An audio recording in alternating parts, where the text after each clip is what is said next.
bicycle crunches. Bicycle crunches might be one of the best exercises to get rid of love handles. They're also great for strengthening your core muscles.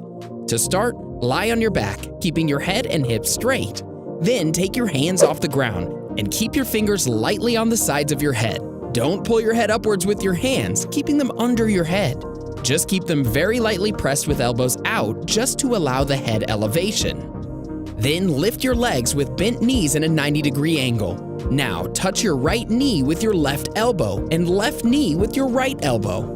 It's okay if you can't touch your knees with your elbows, just keep trying so that you have full range of motion. Keep your head and shoulders off the ground the whole time. Try to stretch your legs as far as you can when you elongate them parallel to the ground. Don't forget to keep a steady pace.